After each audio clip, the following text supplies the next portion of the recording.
Bienvenue dans l'épisode 4 de ce podcast qui fait suite à l'épisode de la semaine dernière sur les pires ennemis de la rencontre amoureuse. Alors si tu es célibataire et que tu te demandes pourquoi tu n'arrives pas à faire une belle rencontre, je vais te donner d'autres clés aujourd'hui et on va parler principalement d'authenticité.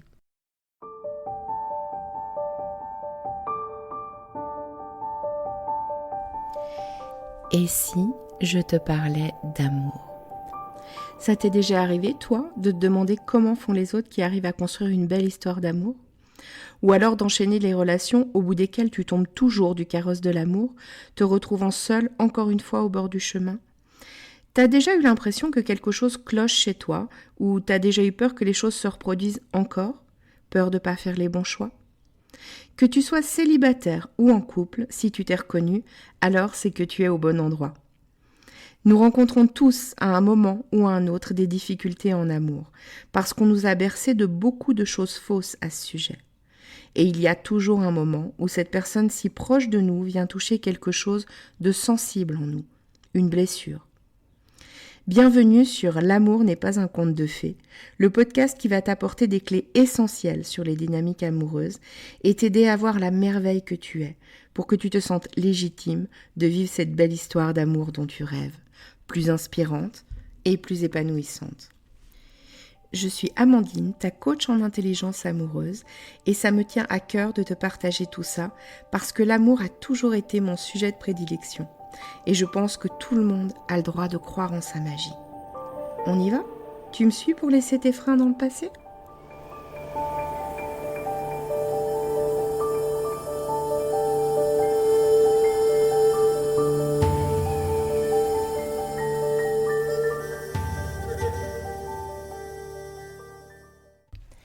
La semaine dernière, dans l'épisode 3, je t'ai parlé de 3 points, de 3 écueils à éviter lors de tes rencontres amoureuses. Je te rappelle ces 3 points. Je t'ai parlé des critères, comme quoi le fait d'avoir des critères vraiment très précis et très prédéfinis, ça empêchait de se sentir surpris et d'accueillir la rencontre avec l'autre. Je t'ai parlé d'enjeux et de toute la pression que ça représente. Et je t'ai parlé aussi d'être trop dans sa tête, trop dans le mental, et donc finalement pas assez dans ce qu'on ressent et dans nos émotions. Je te renvoie à l'épisode 3. Si tu ne l'as pas écouté, c'est plutôt intéressant que tu ailles le faire, à mon avis. Et aujourd'hui, je vais te parler principalement d'authenticité et de vulnérabilité. En fait, en réalité, donc, je vais te parler de ces 2 autres écueils à éviter lorsque tu rencontres quelqu'un, à savoir chercher à plaire, c'est le 4e écueil, et puis ne pas se dévoiler, c'est le 5e écueil. Ce que je vais te dire aujourd'hui, ça va pas forcément être facile à entendre. C'est possible que le fait d'être vulnérable, ce soit quelque chose de difficile. C'est un peu difficile pour chacun de nous, de toute façon.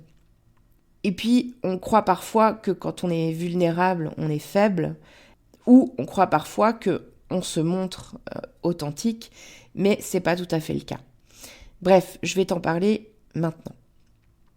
Je vais commencer par le fait de chercher à plaire. L'écueil à éviter, chercher à plaire. Alors, ça peut être difficile de ne pas le faire.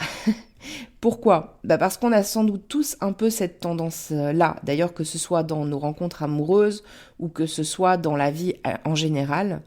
Tu me diras, c'est toujours plus agréable de plaire aux gens et puis d'être apprécié. Maintenant, je te dis pas que tu dois aller à ton premier rendez-vous tout en débraillé, les cheveux en bataille, habillé n'importe comment. Non, c'est pas ça que je suis en train de te dire. Parce que la séduction, c'est un message de bien-être adressé à l'autre. Mais la séduction, c'est quoi ? Si on prend la définition en sciences sociales, c'est un ensemble de procédés de manipulation visant à obtenir une faveur, à donner une image avantageuse de soi, pour susciter une émotion, une admiration.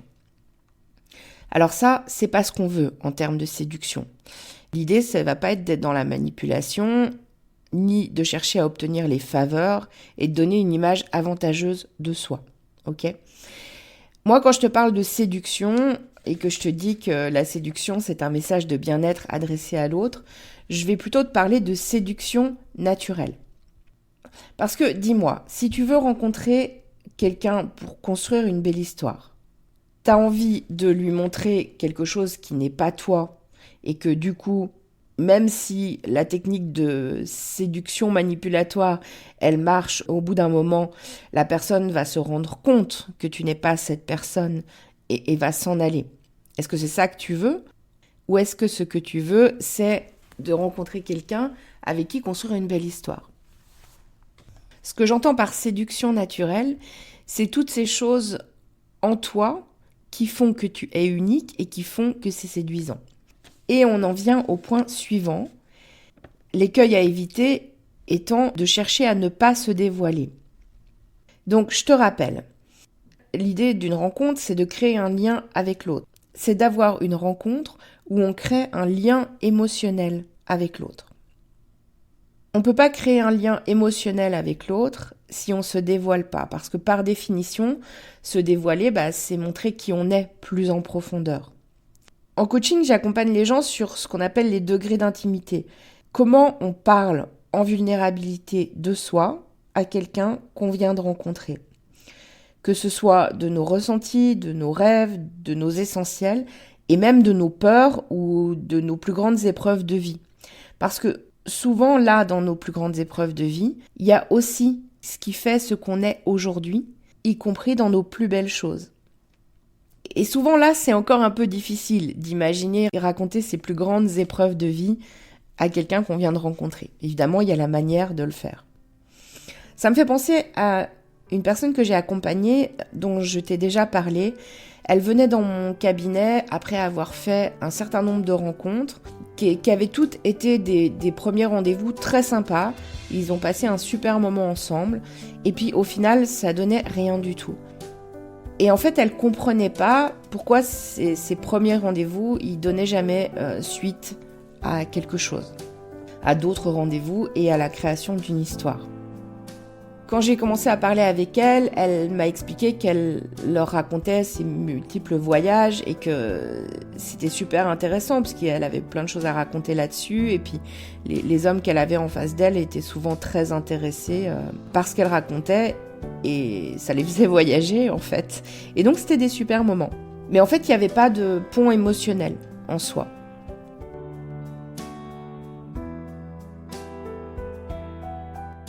Et puis, j'ai commencé à la questionner un peu sur son histoire de vie, qu'elle me raconte un petit peu son enfance, comment ça s'était passé pour elle, etc. Et en fait, cette femme, elle avait grandi au Brésil. À l'âge de 8 ans, elle était venue en Suisse avec sa mère et elles avaient laissé son père là-bas. Donc elle est arrivée en Suisse, elle connaissait pas la culture suisse, elle connaissait pas la langue, elle est allée à l'école, elle parlait pas du tout français à ce moment-là. Donc ça a été une période assez difficile pour elle et d'autant plus que son père était loin, donc voilà, c'était vraiment un déchirement de son pays, de son père, c'était vraiment très compliqué pour elle. Pour elle, ça a été une grosse épreuve. Alors au passage, ça lui a donné son goût des voyages. Et puis ça racontait des choses beaucoup plus profondes sur elle, cette histoire de vie. Notamment son goût pour l'ouverture à l'autre, pour l'acceptation de la différence, pour la découverte aussi, et pour le fait de toujours chercher à comprendre l'autre, parce qu'elle avait dû, à l'âge de 8 ans, vraiment booster ce truc sur la compréhension de l'autre pour pouvoir s'intégrer et s'adapter dans ce nouveau pays dans lequel elle arrivait.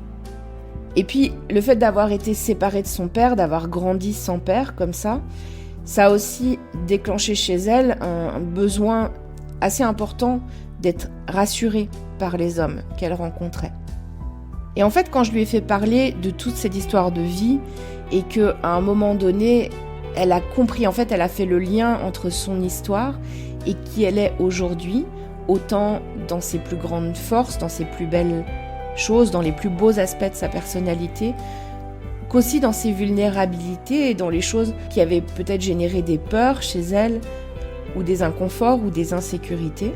Quand elle a compris en fait ça, et qu'elle a compris que quand elle me racontait ça, ne serait-ce rien que déjà à moi, j'avais accès en fait à qui elle était et que quelque part ça créait déjà un pont émotionnel entre elle et moi.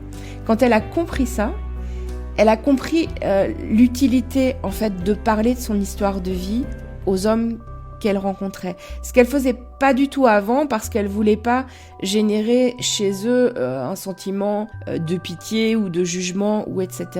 Mais elle a compris qu'il s'agissait pas de ça.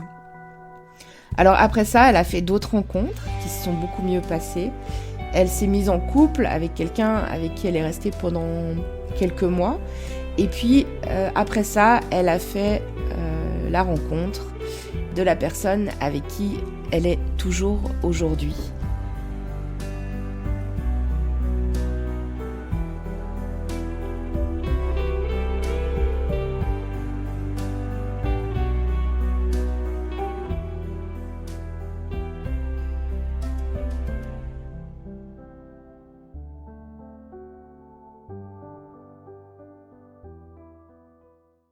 Dans cette histoire, ce que je voudrais t'expliquer, c'est que quand tu ne te dévoiles pas sur des choses qui font qui tu es aujourd'hui, tu crées en fait une sorte de dissonance.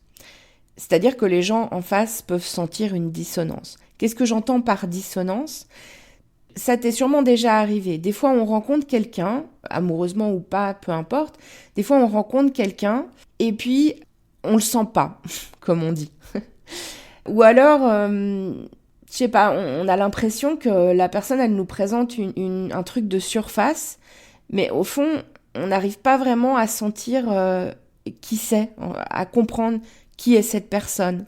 Et je sais pas si ça t'a déjà fait ça. D'ailleurs, ça peut même créer un sentiment d'inconfort, de gêne, parfois même d'insécurité en fait. Parce que des fois, quand on ne sait pas vraiment qui on a en face de soi, on peut se sentir aussi en insécurité. Donc, l'intérêt de se montrer tel que l'on est, sans chercher forcément à plaire, et l'intérêt aussi de se dévoiler, ça va dans l'idée de créer une harmonie. C'est-à-dire que la personne en face de toi, elle va se rendre compte que, en fait, entre ce que tu lui dis et la personne que tu es, que tu lui montres, tout est en harmonie. Et ça va être séduisant en soi. Ça fait aussi partie de cette séduction naturelle dont je te parlais tout à l'heure. Alors j'espère que cet épisode t'aura fait réfléchir à toi, les rencontres que tu fais, comment tu les fais. Et puis, ce que je voudrais te demander, parce que ici je te partage vraiment des éléments essentiels pour la rencontre, si tu veux bien, je te demande de partager cet épisode sur les réseaux sociaux. Et ce que tu peux aussi faire, c'est venir me parler en privé sur Instagram. Pour l'heure, je te dis à la semaine prochaine pour l'épisode 5, un épisode complet sur la vulnérabilité, parce que je pense que c'est vraiment important. Pour l'instant, dans mes épisodes, j'y suis allée par petites touches sur cette histoire de vulnérabilité, et je pense que ça mérite vraiment de faire un épisode en profondeur sur ça. Parce que pour moi, c'est vraiment un des piliers de la rencontre amoureuse et de la création du lien et du pont émotionnel avec l'autre. Et puis demain, je te retrouve pour un nouvel épisode de J'envoie où je te parlerai d'un film qui m'a fait pleurer. À demain!